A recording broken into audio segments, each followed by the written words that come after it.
Welcome to another episode of the A-List Movie Club. I am your host, the game changer, Wes Truth. And with me, as always, are Dominic and John. How's it going tonight, guys? Good. All right. And as always, this is the show where each week a different one of us picks a different movie for the other to check out. And this time it was my turn. So I picked a film that I saw in theaters back in 2013, and neither one of these guys had seen it. So I figured it would be a great time to watch it, a great summertime movie, and that is The Way, Way Back. And there it is. Duncan, a shy teenage boy, is forced to spend the summer at his mom's boyfriend's beach house, which looks to be a summer of doom and boredom. Duncan soon finds an unexpected friend in that of Owen, the manager of a local water park, Water Whiz, and other employees, as well as takes a liking to Susanna, the teen girl who lives next door. So the film was directed by Nat Faxon and Jim Rash, who play the parts of Roddy and Lewis in the film, who work at the water park, who are very funny. And they also wrote the George Clooney movie, The Descendants. Yeah. Who wants to go first? Dominic always does. Yeah. Why do I ask? This movie blew. No, I really enjoyed this movie. Steve Carell played a great part as the asshole boyfriend of the mother. I mean, he was just a dick in this movie. And it was really weird because I really liked Steve Carell, but this whole movie I was just like angry at him because he was just such an ass. Unfollow. I said unfollow on social media. Yeah, it was a great movie. I thought the writing was very good. It's a great coming of age story, fun summertime flick. Sam Rockwell was just absolutely hysterical as Owen. He was great, and had strong other cast members with Toni Collette and Allison Janney. I enjoyed it. I really liked it. I think I've recommended it to a few people already. Yeah. That's it. In case anyone's wondering, it is not the sequel to The Way Back with Ben Affleck. Yeah. I still haven't watched that movie. I still have to get on that. Me either. I think this is a really great movie. Steve Carell, a different role for him. I was telling my son's mom it's Steve Carell, which she's like, oh, so it's funny. And I'm like, no, not really. I mean, not funny for him. Yeah. But yeah, Sam Rockwell was awesome. I liked him a lot. He was funny. Kind of boss I'd like to have is cool. He's just an excellent actor. He's always good. Everything I see. Toni Collette's always good. Yeah. The acting was good. Anna Sophia Robb was good. Yeah, I liked I don't know, Steve Carell he had good intentions, he just didn't go about the right way. Like, I think he wanted the best for that kid, he just was kind of an asshole about it. Like, overbearing and yeah. And he definitely had a lot of problems. Yeah. Yeah, because sometimes he was sort of nice to the kid, and other like, was he really being nice, or was he just sort of like, like when he was waiting up for him, like it sort of showed that he cared, but at the same time, it's like, or did he just do it because he had to? Yeah, like he wants the mom, so he has to sort of put up with the kid. Yeah. Right. But I don't want to put your personal out there, but you guys know, I mean, Dom, you're a stepdad. I was a stepdad once. It's not easy. And there's a lot of them that reject the kid or treat the kid like shit. Especially when you have a kid. Jesus Christ. Huh? Especially when you have a kid like Wesley. Jesus Christ. Right? Yeah. You should just turn around and run. Wow. How But about that? No, it is. It's weird because Wesley and I went through our things when he was young because I was fucking learning on the fly. Never having kids. Up until Wesley, it was tough. It was very difficult. You try to do the best, but then you don't want to, come off like you, it's so hard to explain. It's just you can't really explain it, but yeah, yeah.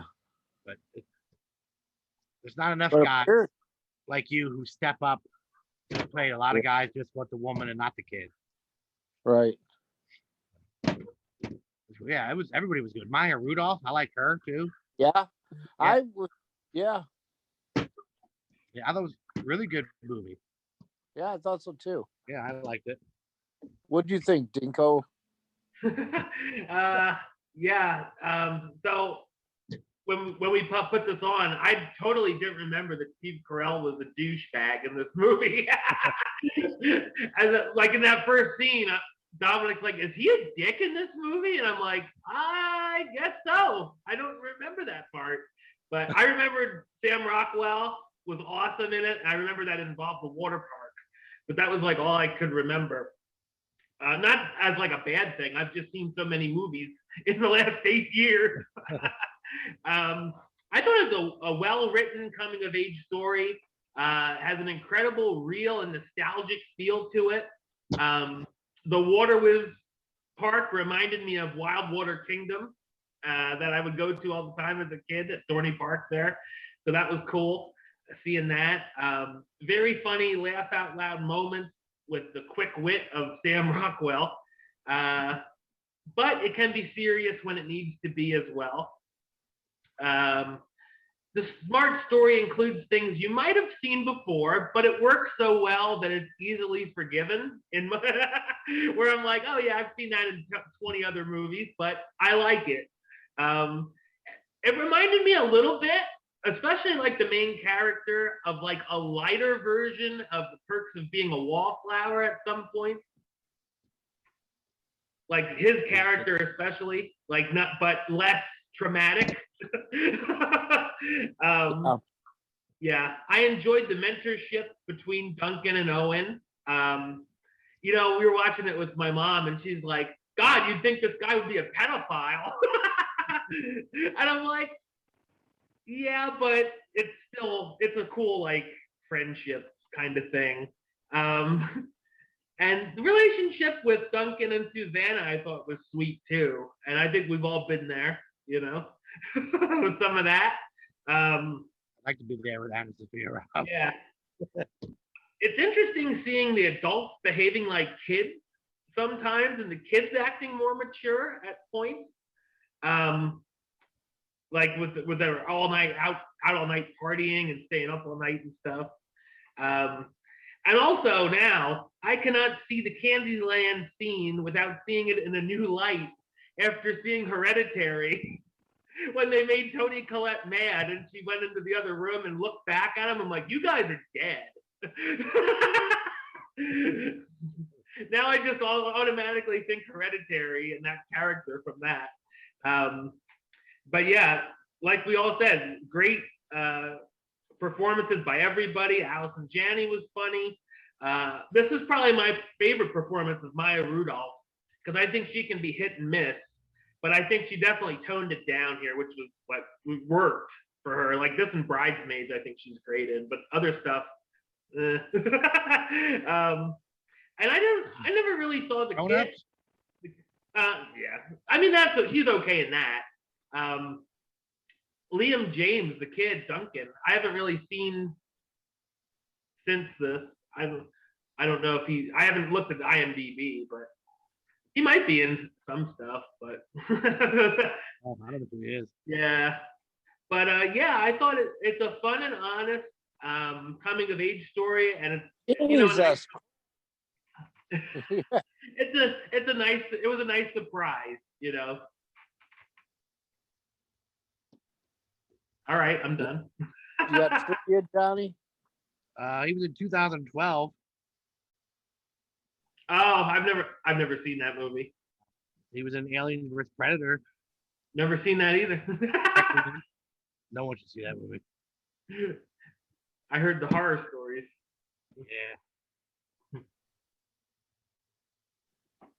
Yeah. Rob Corddry and Amanda Peet, I even forgot they were in it, but yeah, they were good. Yeah. I like that. It didn't go the typical drama way of like Sam Rockwell was a pedophile or like, you know, like tried to fight his stepdad. Like it avoided some. Yeah.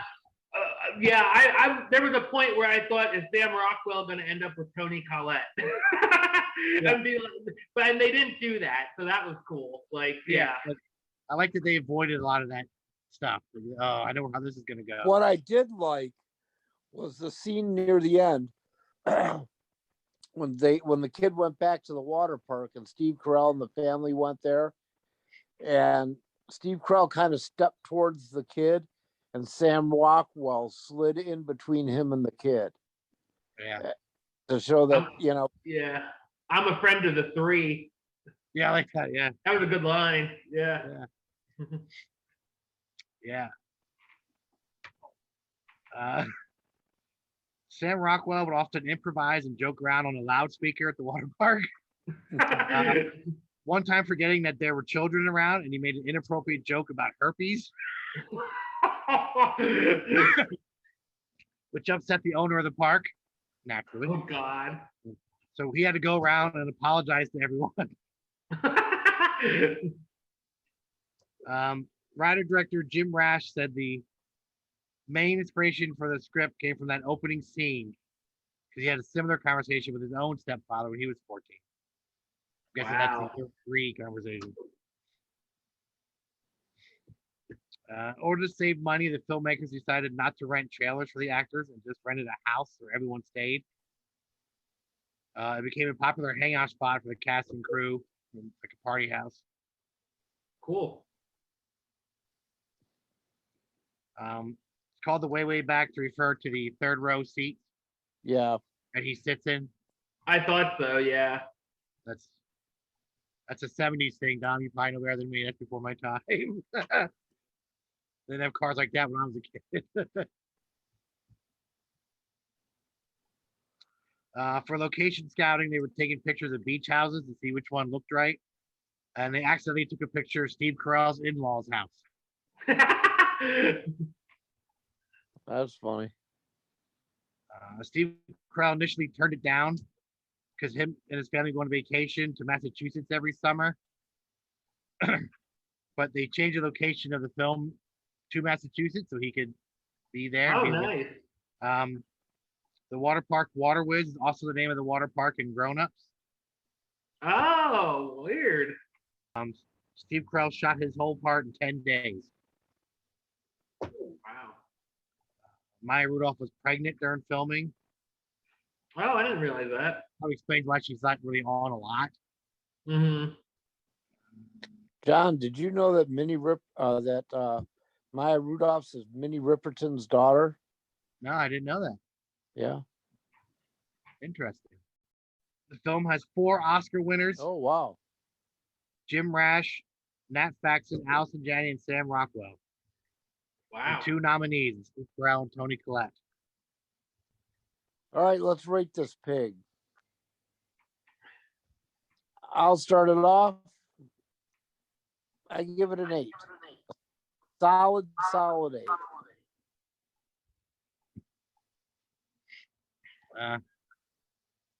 Yeah, it's probably like a 9 for me.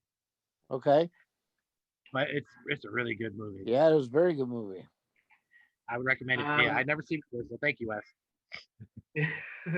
Yeah, a better Dollar Tree pick than last week, I guess, for you, John. That's the kind of Dollar Tree movie you want to find. Yes. Yeah. In my original cat. Look at that cat. What'd you say? I just bought it because I look at the cast. I'm like, oh, look who's in this movie. I gotta get it. Right. Yeah. All right. Yeah, in my original review, I gave it A-list approved, and I think I'm gonna stick with that. So I'm gonna stick with 9 out of 10 as well. Whose turn is it next?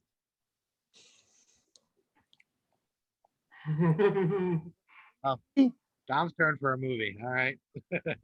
All right. What 1,001 movies before you die are you gonna pick this time for us? The 12-hour epic. 3-day weekend gangster movie. Yep. I'm going to pick a sequel. Godfather 2. No, I'm only kidding. I was gonna say no. I'm gonna pick one of my favorite movies of all time. We already all Die Hard. Well, no, this is even one of my other favorites. I'll pick the 1985 John Hughes movie, The Breakfast Club. All right. Have you seen that, John? Yes, I have. Yes. Okay. A little Many birdie years may ago. have told him you picked it up at Cash Converters while I was out there. I have seen it before years ago. Yeah, now I own it. All righty. This will be like the It's one of the ones I never time grabbed. I always figured I had it. Yeah. All right. So we will be back next week with our thoughts on the Breakfast Club. But until then, John, you want to talk a little bit about the podcast? Yeah, We Like Wrestling podcast. It's a weekly podcast. 4 guys sitting around talking about any and everything wrestling related. We do weekly pay-per-view reviews. We do tournaments, news and notes, anything going on in the world of wrestling. We talk about it.